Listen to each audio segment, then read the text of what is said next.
This video is part of a series, What if the Earth is flat? In a previous video it was shown how anyone, even a 12-year-old, can plot a map for a flat Earth using a stick. In this video it will be simplified even further. We'll be using a stick and no math, no trigonometry. We'll get rid of all of that. And this should make a lot of people very happy. So we won't be using tangents and identities. We won't be using arctangents. We'll only be using a shadow and a stick. And it won't be necessary to convert between degrees and radians. I'll put the link to the first video in the description of this video. So if you haven't watched it yet, you may want to go back and review that before continuing with this video. So here's what was shown before. To find the sun's position, we need the shadow not only to tell us where it is with respect to true north or in the azimuth, what the direction it lies, but also at what angle it lies. And the shadow gives us all that information. So what we did is we planted a vertical stick on a plane's level surface, extended the shadow by a distance 1 divided by the tangent of theta. Theta was found by taking the arctangent of the ratio of the stick length divided by the shadow length. And you had to be careful about converting between radians and degrees. You then mark that position, and that was the location where the sun is directly overhead on your map, which is a scaled version of the real world with a sun. So your sun is a small little sun in a small little in a place, an imaginary sun somewhere on your map at this moment. That's part of the triangulation method. But if we are a little bit sneaky, we can assign the length of the stick a special length. And we can decide that it is 1 map unit long, whatever a map unit is for us. It could be 10 centimeters, it could be a foot, it could be a meter, it could be 30 centimeters or 40 centimeters. You decide. But that would represent the height of the sun in your scaled version of the real world on your piece of paper that you're going to call a map. So now, instead of having to calculate theta and 1 divided by the tangent of theta and the stick length and the shadow length, you don't have to. Forget that. Just measure the length of the shadow and extend the line by the exact same shadow length. Pass the stick in the same direction, mark that, and that is the location where the sun is directly overhead. As simple as that. And now you can draw circles of shadow lengths measured at other places from the same center point. So here's how this works. Suppose I have 2 friends. I live in Oklahoma City, one lives in New York City, the other lives in San Francisco, and we want to plot a map for the flat Earth, and we want to start by plotting our 3 cities. So what we'll do is we'll agree on a stick length, and we'll each have a stick of the same length, and that'll be a map unit for us. And on my map, that's going to represent, for the first measurement, it's going to represent the height of the sun in map units. So when I make a measurement and I look at the sun angle, all the sun rays that fall in on the Earth at that angle lie in the shape of a cone.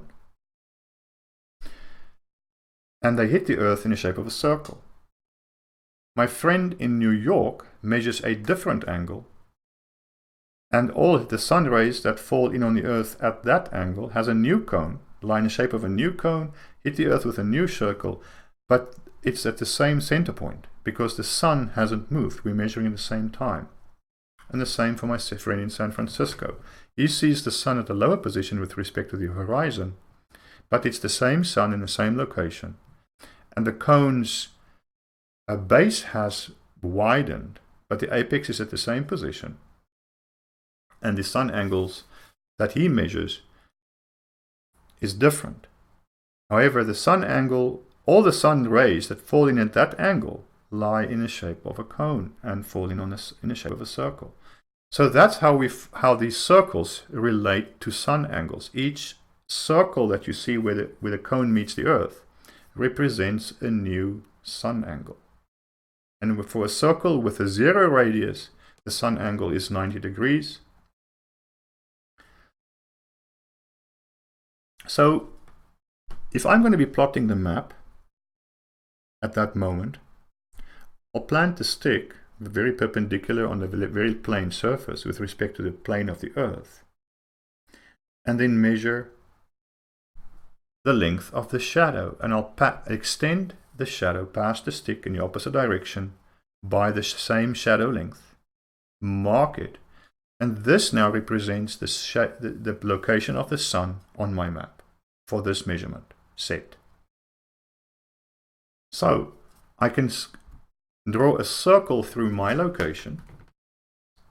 In other words, a circle with my shadow length's radius.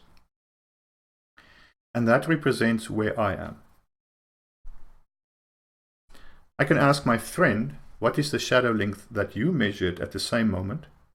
And plot a new circle with a radius equal to the shadow length that he gives me. And I'll do the same with my friend in San Francisco. He gives me a new shadow length. I plot a new circle with his shadow length. Now we have not identified where New York and San Francisco lies, except we now know that on my map, San Francisco lies on the black circle somewhere, and New York lies somewhere on the blue circle. To get closer to the locations of these cities, we're going to have to take a set of measurements at a new time. So at a new time, the angle of the shadow has changed. If I extend the shadow past the stick by the shadow length, then I locate the sun both in windage as well in elevation, and I can draw new circles. A circle that represents the elevation angle at my location, which is the red one.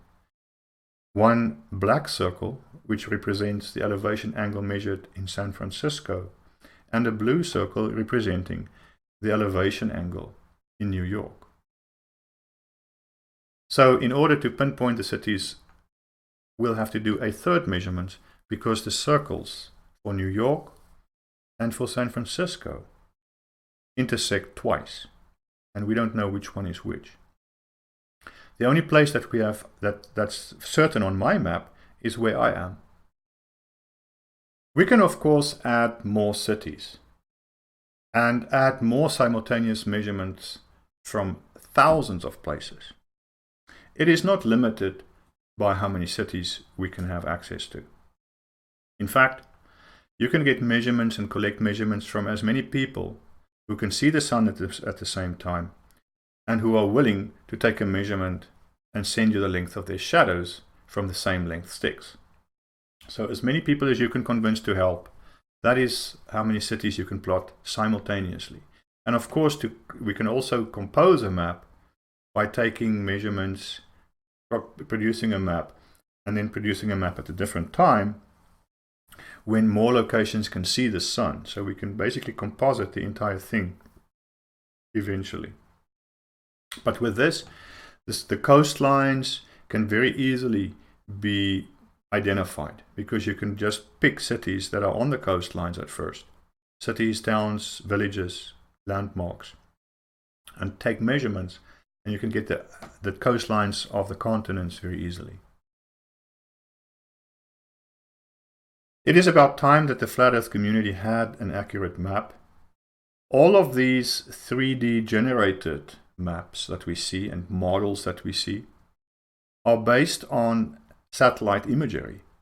In other words, NASA satellites that produce imagery that are projected onto disks to give these flat Earth models, like the one in the picture, are based on satellites. There are only a few ancient maps that have very crude continents and that are not accurate anyway. But this method can be used to get a very accurate representation of the Earth if it is flat. And then having a map that can also be used for navigation, for flight planning, and for routing. So I hope that you enjoyed this video. Thanks for watching. What if the Earth is flat?